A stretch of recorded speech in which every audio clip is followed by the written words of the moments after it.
ଦେଖୁଛନ୍ତି ଦେଖନ୍ତୁ ଏଇଟା ହେଉଛି ବର୍ତ୍ତମାନ ଯଦି ଆପଣ କହିବେ ଏଇଟା ହେଉଛି ଗୋଟେ ଘର ଘର କି କାହାଣୀ। ଆଜ୍ଞା ବର୍ତ୍ତମାନ ଯେତିକି ବର୍ତ୍ତମାନ ସମାଜରେ ଯେଉଁ ଏଜୁକେଟେଡ୍ ଝିଅମାନେ ସବୁ ଅଛନ୍ତି ଜେନେରାଲ ସେନ୍ସରେ ଅଧିକାଂଶ ଝିଅ ସେମାନଙ୍କର ପ୍ରଥମରୁ ଚିନ୍ତାଧାରା ହେଉଛି ଯେ କୌଣସି ପରିସ୍ଥିତିରେ ମଧ୍ୟ ଆମେ ଘରେ ପରିବାର ଲୋକମାନ ସାଙ୍ଗେ ରହିବୁ ନାହିଁ। ସେଇଟା ହେଉଛି ସବୁଠୁ ବଡ଼ ପ୍ରୋବ୍ଲେମ୍, ଯେଉଁଟା ଆପଣ ଯଦି କହିବେ ମୁଁ ଗତକାଲି ମଧ୍ୟ କହିଥିଲି, ଆଜି ସେଇଟା ପ୍ରମାଣିତ ହେଲା ଯଦି ଆପଣ କହିବେ।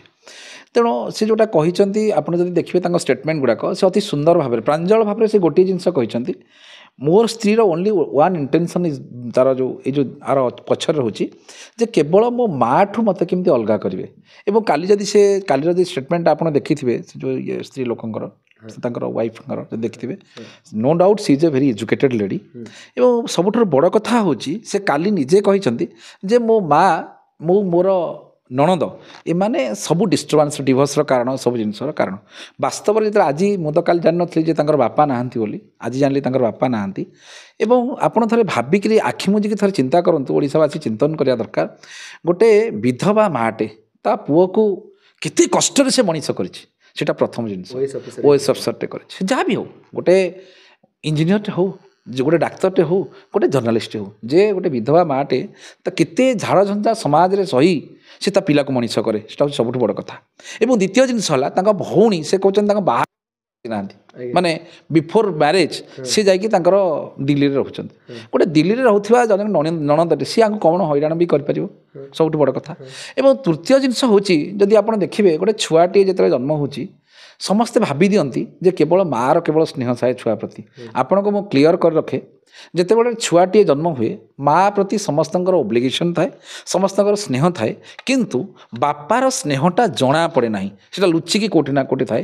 ବାପା ଆପଣ ଥରେ ଚିନ୍ତା କରନ୍ତୁ, ଇଏ କହୁଛନ୍ତି ଯେ ଲୋକମାନେ କହୁଛନ୍ତି ଯେ ନା ନାଇଁ ତାଙ୍କର ସ୍ତ୍ରୀ କୁ ଭଲ ପାଇବେନି କେମିତିଆ, କିଏ ମନା କରୁନାହିଁ, ସ୍ତ୍ରୀକୁ ଭଲ ପାଇବାକୁ କେହି ମନା କରୁନାହାନ୍ତି।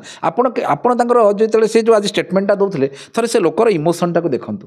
ସେ ଲୋକ ଦିନସାରା ପରିଶ୍ରମ ଅଫିସରେ ଯେଉଁମାନେ ଯେଉଁ ମନେକର ଗୋଟେ ଓଏସ୍ ଅଫିସର ସେ କେତେ ମାନେ ଟେନସନରେ ଅଫିସରେ ବସୁଥିବ, ହଜାର ପ୍ରକାର କାମ, ହଜାର ପ୍ରକାର ଟେନସନ୍, ସରକାର ଚେଞ୍ଜ ହେଇଛି, ଦୁନିଆ ଟେନସନ୍, ତା ଭିତରେ ଯେତେବେଳେ ସେ ଘରକୁ ଯାଉଛି, ଆଚ୍ଛା ଗୋଟେ ଲୋକ ଯେତେବେଳେ ଘରକୁ ଯାଉଛି, ଯେକୌଣସି ଲୋକ ଆପଣମାନେ ମାନେ ଯେଉଁମାନେ ଆପଣମାନଙ୍କର ଟିଭିକୁ ଦେଖୁଥିବେ ସେମାନେ ବି ଚିନ୍ତା କରିବା ଦରକାର, ଯେକୌଣସି ଗୋଟେ ପୁରୁଷ ହେଉ କିମ୍ବା ମହିଳାଟିଏ ହେଉ, ଯେତେବେଳେ ସେ ଦିନସାରା ଖଟି ଖଟି ଆପଣମାନେ ମଧ୍ୟ ଖଟି ଖଟି ଯେତେବେଳେ ଘରକୁ ଯାଉଛନ୍ତି, ମା ପାଖରେ ଟିକେ ବସି ପଡ଼ିଲେ ଦିନ ଯାକର ଯେଉଁ କଷ୍ଟ ସେଟା କେଉଁଠି ନା କେଉଁଠି ଲାଘବ ହୋଇଯାଏ। ଯେଉଁଟା ଆମର ପୁରୁଣା କଥା ବି ଅଛି ଯେ ମାଆର ପଣତ କାନି ତଳେ ଦୁନିଆର ସବୁ ଶାନ୍ତି ସେଇ ଭିତରେ ଅଛି। କିନ୍ତୁ ଯେଉଁମାନେ ପୁରୁଣା ଲୋକମାନେ କହିଥାନ୍ତି ସ୍ତ୍ରୀର ପଣତ କାନି, କାହିଁ କୁହାହେଲା ମାଆର ପଣତ କାନି? ମା ପାଖରେ ବସିଗଲେ କ'ଣ ଅସୁବିଧା ହେଇଯିବ ଟିକେ? ସ୍ତ୍ରୀଟାକୁ ଯଦି କୋଅପରେଟ୍ ନ କରିବ, ସେ ଜାଣିବା କଥା ଆଜି ଯେମିତି ତୁମର ଗୋଟେ ପୁଅଟେ ଜନ୍ମ ହେଇଛି, ଲୋକ କୁହନ୍ତି ଗୋଟେ ମାଆର ଦୁଇଥର ଜନ୍ମ ମାନେ ହୁଏ, ଗୋଟେ ଥର ଜନ୍ମ ସେ ମାଆ ପେଟରୁ ହୁଏ, କଷ୍ଟ ପାଏ, ଏବଂ ଯେତେବେଳେ ଗୋଟେ ଛୁଆଟିଏ ତାର ଜନ୍ମ ହୁଏ ସେ ସେତେବେଳେ ମରି ମରି ବଞ୍ଚେ।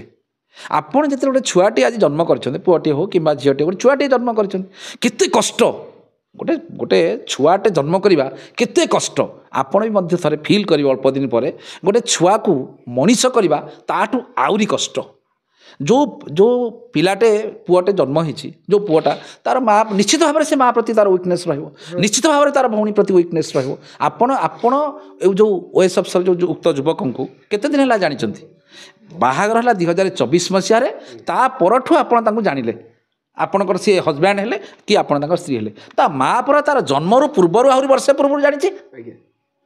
ଯେଉଁ ଛୁଆ ତାଙ୍କୁ ଯେତିକି ବୟସ ସେ ଓଏସ୍ ଅଫିସରଙ୍କୁ, ତାଙ୍କୁ ଯେତିକି ବୟସ ତାଠାରୁ ଆହୁରି ଗୋଟେ ବର୍ଷ ପୂର୍ବରୁ ତା ମାଆକୁ ସେ ଜାଣିଛି, ତା ମାଆର ଅଛି ଯେଉଁ ଲୋକ ଦିହରେ ତା ମାଆର ରକ୍ତ ବହୁଛି। ତେଣୁ ଯେଉଁ ଝିଅମାନେ ବର୍ତ୍ତମାନ ଚିନ୍ତା କରୁଛନ୍ତି ଯେ ଆମେ କେମିତି କୌଣସି ପରିସ୍ଥିତିରେ ମଧ୍ୟ କେବଳ ସ୍ୱାମୀକୁ ନେଇକି ଅଲଗା ହେଇକି ରହିବୁ, ସେଇଟା ଅସମ୍ଭବ କଥା। ଆଜ୍ଞା ଗଛଟା ଯିଏ ଲଗେଇଛି, ଗଛଟି ଯିଏ ଲଗେଇଛି ତାର ଫଳ ନୁହେଁ, ଗଛ ଯିଏ ମାନେ ଆପଣମାନେ ତା ଗଛ ମୂଳେ ଆସିକି ବସି ପଡ଼ିଲେ ଆପଣ ଏବେ ଭାବୁଛନ୍ତି କ'ଣ ନା ମୁଁ ଗଛର ସବୁଯାକ ଫଳ ଖାଇବି, ଏଇଟା କ'ଣ ସମ୍ଭବ କଥା?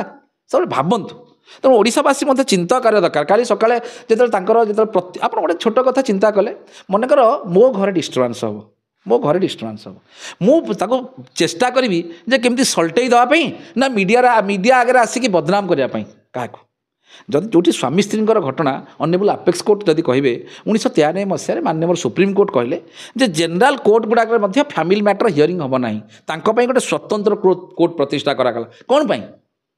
आपण मैंने देखुले मु हाइकोर्टर जो हियरिंग करी कैमेरा आपण मैंने देखिले कौन फैमिली मैटर गुड़ाक जिते चेष्टा करा दरकार कैमेरार पछरे रही सल्टेया दरकार फैमिली मैटर कौटी आपण मैंने जिते गोटे बासन थुआरू बासनटे बाहर कर खड़खड़ होची ना नहीं आपण मैंने गोटे ऑफिस चाकरी कर सांग हो जोड़ा जोड़ी बसा बसिक जाऊँच कौटी आज ये अमुक जगह अच्छी प्रोग्राम समक जगह आपण भर मिसअंडरस्टांडिंग होनी आ स्वामी स्त्री जोड़े गोटे छात तले रही मिसअंडरस्टांडिंग हेनी मिसअंडरस्टांडिंग हम पुणी समाधान हम आपड़ जो भावुं जो झील मैंने आम कौन परिस्थिति तार बाप माँ सांगे रही यहाँ हूँ यहाँ बड़ दुखर कथा यहाँ ही बंद करा दरकार प्रथम महिला अभियोग आणले तापर 2 दिन जाए मीडिया पुरुष को बदनाम कला आज पुरुष जो दुख भरा कहानी कहले पुरुष ए महिला को आक्यूज कलानी एमती है ये जो पुअर इमेजटा गला पूरा किए पुअर शुणु मेन प्रोब्लेम हूँ कौन कि आम इंडिया रे पुरुष को गोटे मनीषर मर्यादा दि जाऊना से सबुठ बड़ कष्ट आपण मैंने देखूँ जिते बड़े गोटे झील ना गोटे आलिगेसन होकर गणमाध्यम कौन करुँचा मुहटा को हेजी करुँची